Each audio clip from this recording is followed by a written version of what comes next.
Ooh.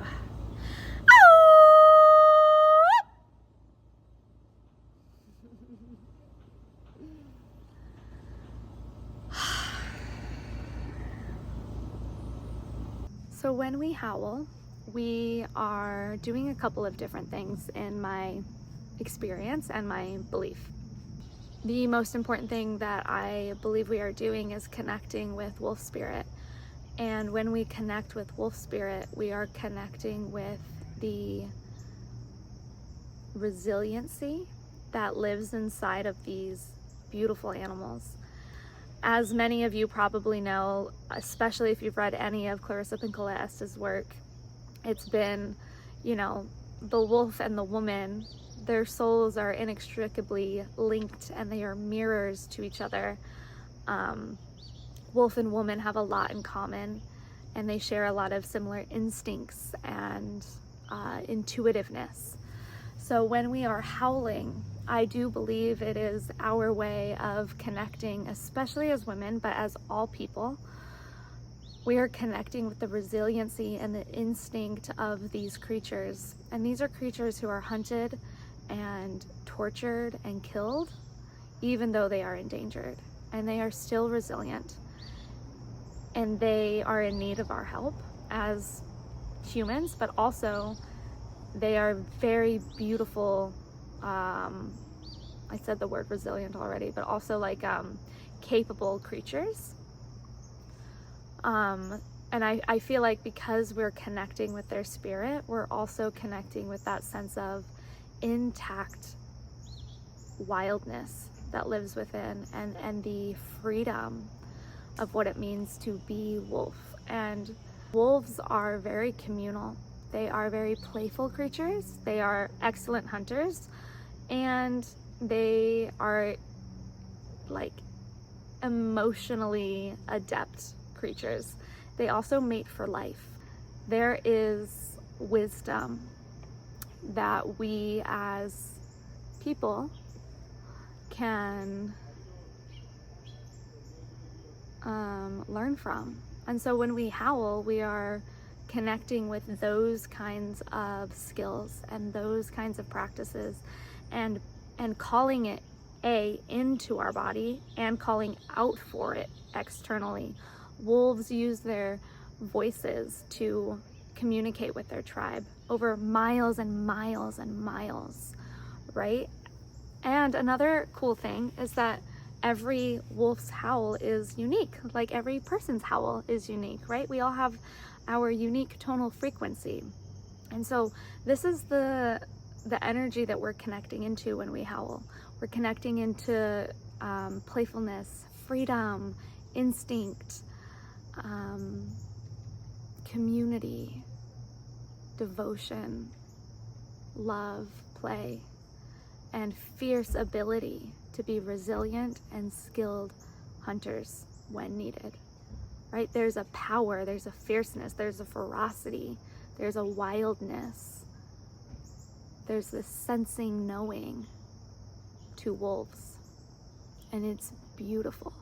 And we get to embody some of that and learn from that when we howl. So that's one thing that we are doing that I think is so very healing and so needed on this earth right now.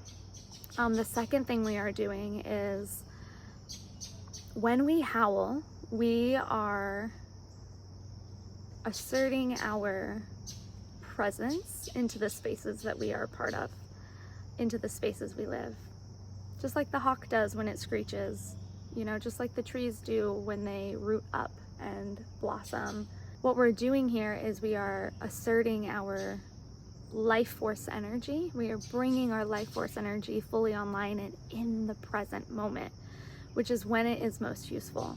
We are calling all parts of ourselves, where we've fragmented, where we've gotten dissociated, where we've been in pain, where we've been in a trigger, where we've been left behind, where we, get distracted and disoriented, right? Overwhelmed. We're calling ourselves back into integration, into wholeness, into centeredness with one howl, one tonal frequency.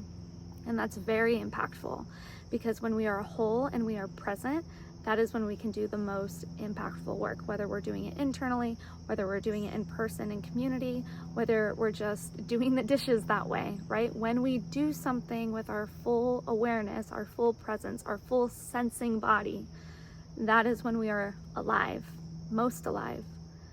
That is when we are who we truly are, which is just this beautiful being in this beautiful body, whatever body we are, expressing life as it expresses through us. So we're clearing the channel and we're bringing ourselves home. The third thing we're doing is vibrating with the sound, shaking out with the vocal tones of our voice and our frequency and breath. The places in us that are holding tension, are holding stories that we cannot even really articulate. It's a subconscious clearing of deep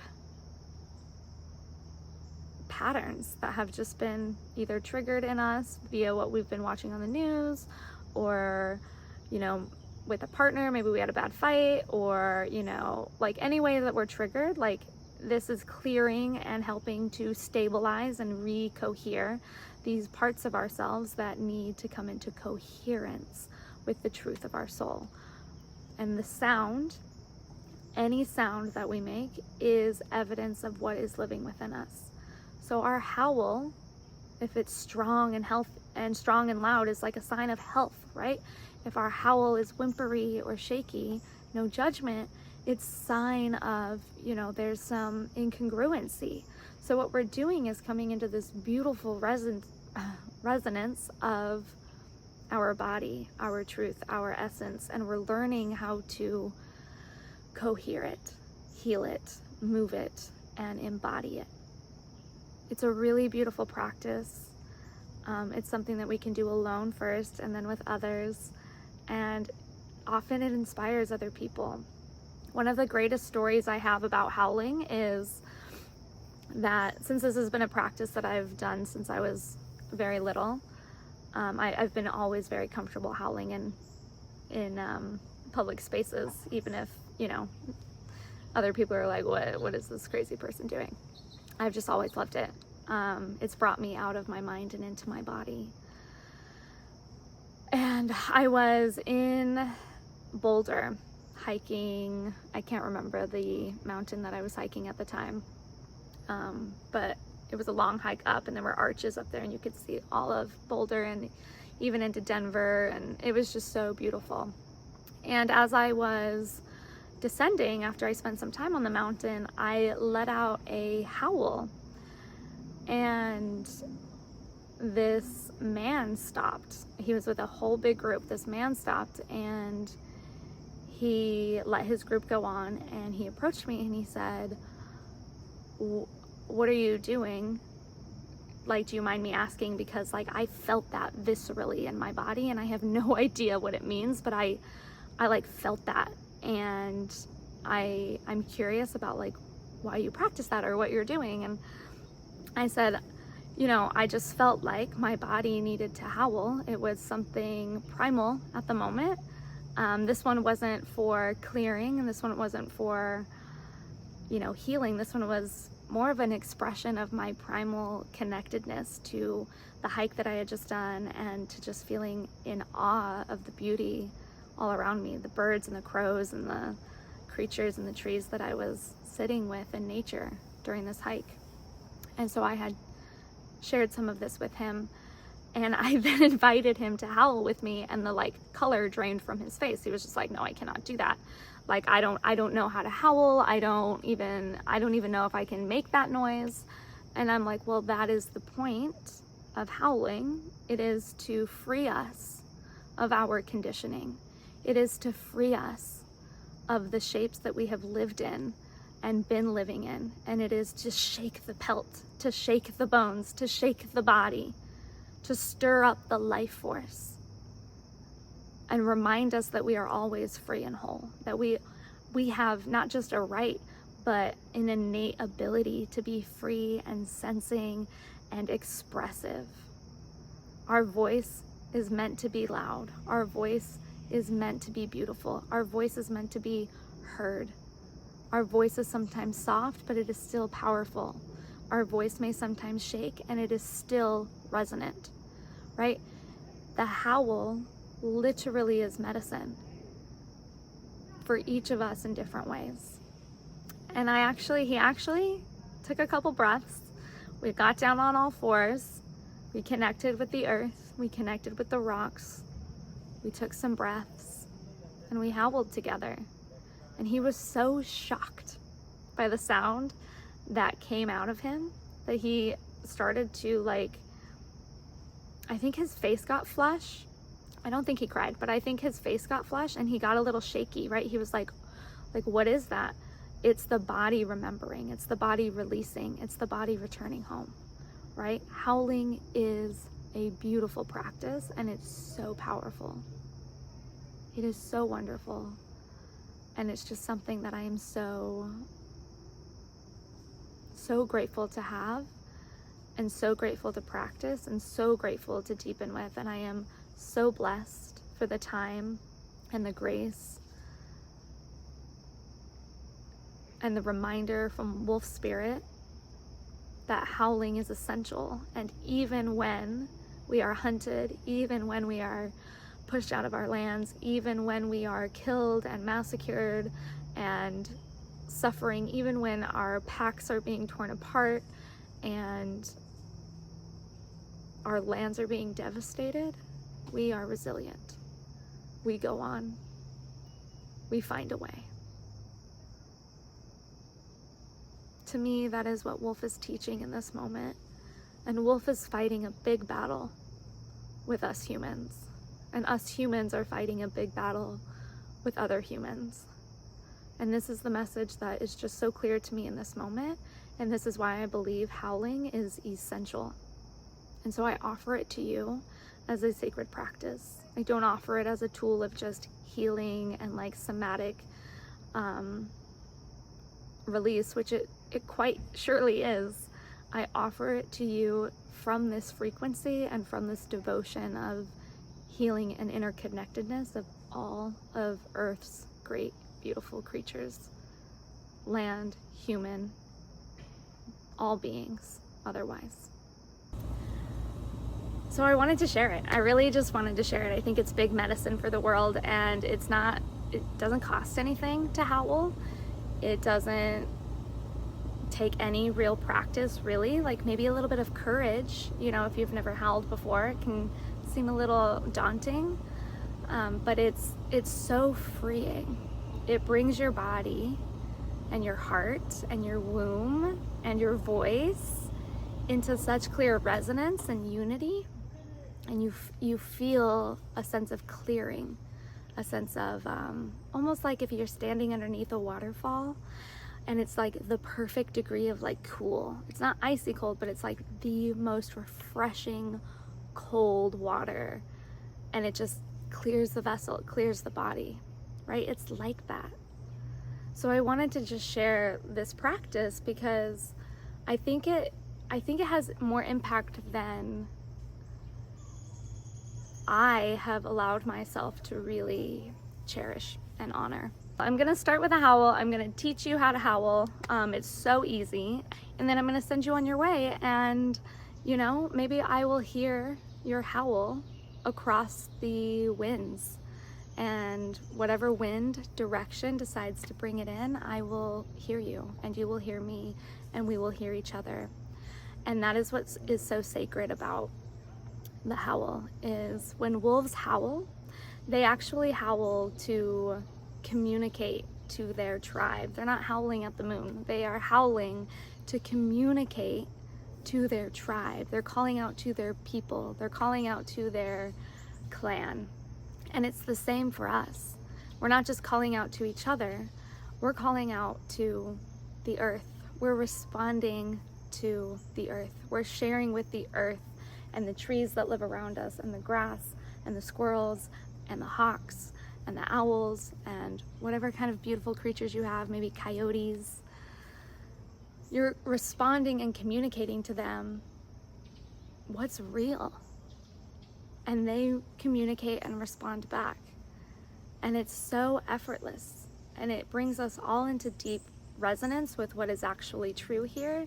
And the truth is that there is nothing that really truly separates us. We are just in stories that separate us, and have been in stories that have separated us for generations. And to howl and to use your voice is resiliency in action. It's such medicine for the soul. So with that,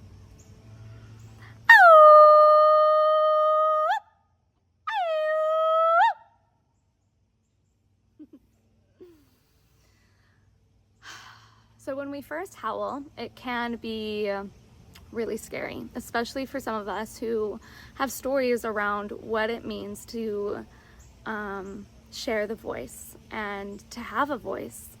And that's why howling is so important, especially in moments and times of your life where you feel powerless and you feel like your voice doesn't matter. This is a clear way to practice every day, anytime. Howling, sounding, there it is, evidence that you are actually not powerless, that you are actually heard, that the winds and the trees and certain critters will respond to you if you sit in nature with them and you howl with them, right? It's evidence, it's direct evidence of resiliency, of power, of presence.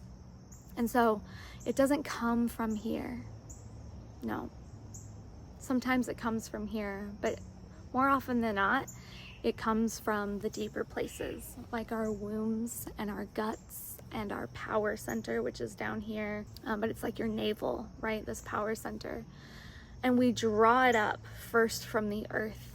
We don't produce sound. We let the howl, we let the sound come through the vessel and then resonate, vibrate up through the centers to clear and gather the sounds of it.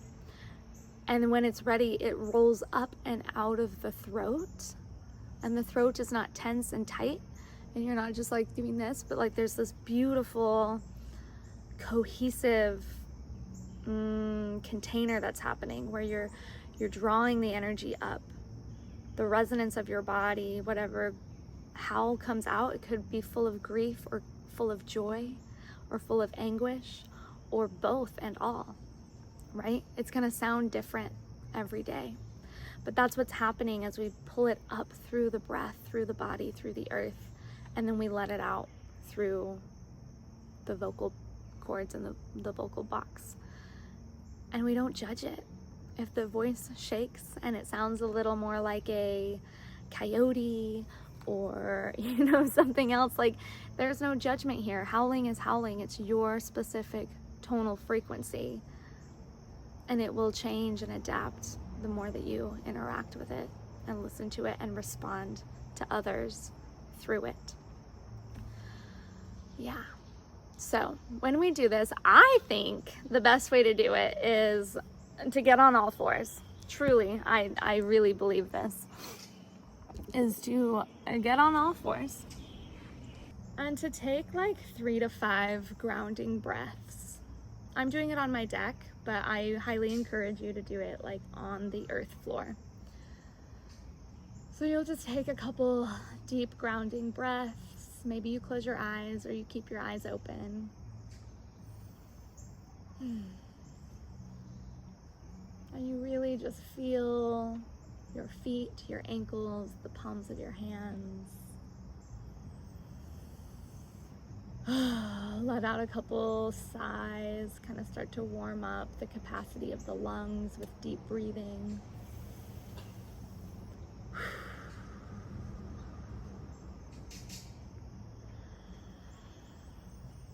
And then you begin to listen to the world around you, whether it's mechanical sounds, nature sounds, a combination. You feel the space you take up in the space around you. Tune into the trees, feel the trees, feel the sun, feel the earth, feel the birds that chirp.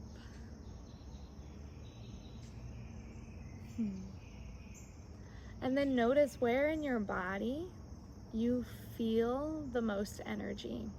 And when I say energy, I mean things like buzziness or tension, apprehension, excitement, fear, joy. Like there's somewhere in your body, usually heart, solar plexus, stomach, or womb.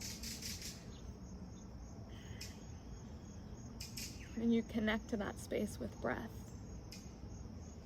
You send your breath there.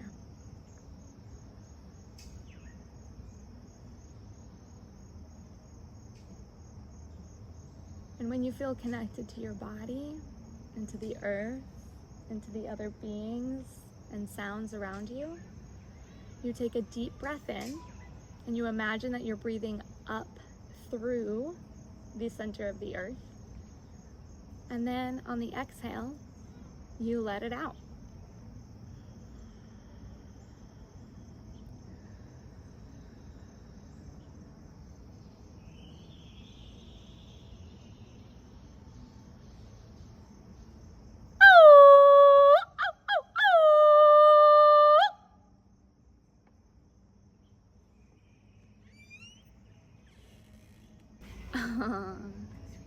That's so sweet, Pea. You want to howl with me? You don't have to be on the camera. You can just howl. Mine sounds like a dog barking. I'll have to work on that. You don't have to work on it. That's what yours is. And just like that, you call your people in. They hear you howling. They'll come howl with you.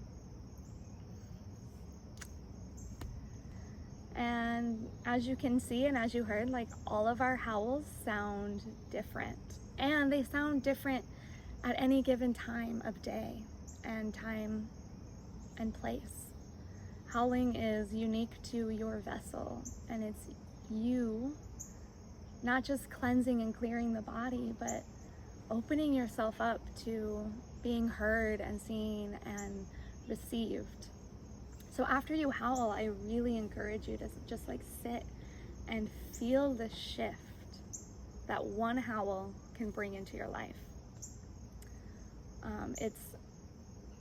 It's freaking amazing. And right now, in all the chaos of this world, what's really true for me is that I'm not as powerless as the stories and the devastation and the political agendas might have me feel. I actually have capacity to be here in every moment, and that is the gift. It's when I'm not here that I'm giving my power away, and it is when I'm here deeply in this sensing body that I can do the most work and have the most impact. And that isn't through just social media or like having, you know, large followings and large amounts of money that you can like donate and inspire people. Like, it's literally about being here and connecting with what is around you and choosing to show up for yourself and for them in that moment. That is what impact is. And us all sharing our presence with each other creates ripple effects that far outweigh, you know, what money could donate. And when you have money, donate it. And when you have time, like, to give, volunteer it. But sometimes life is so busy and life is so here that really the most simple thing you can do is howl and see how it affects other people. See who howls with you. See who is intrigued by it. See how it heals people. See how it heals yourself. Because when you howl, you literally give voice to whatever it is inside of you you're carrying without the story. And you open your vessel up to the truth of what it is to be a sensing, wild, free being. It opens you up to the truth that freedom and play and power and belonging are innate. They come from within, and we can create that in every moment, even in a world that feels like it's on fire. I love the howl. I love the medicine of the wild howl. I think it is one of the best spiritual practices to have. It wakes my body up. It takes me out of my lethargy. It takes me out of my grief. It takes me out of my pain. And it brings me straight into my body, straight into my freedom, straight into what is real. And then from that place, I get to go out and give from a full cup instead of feeling drained and or empty or heavy, and giving from that place. So I offer you this beautiful medicine. If you've howled, you'll get it. If you've never howled, I cannot wait to hear your howl somewhere on the winds, because it travels. It travels.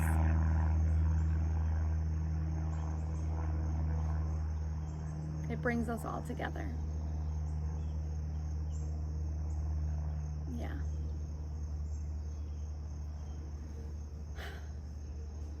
And what a gift it is to just be.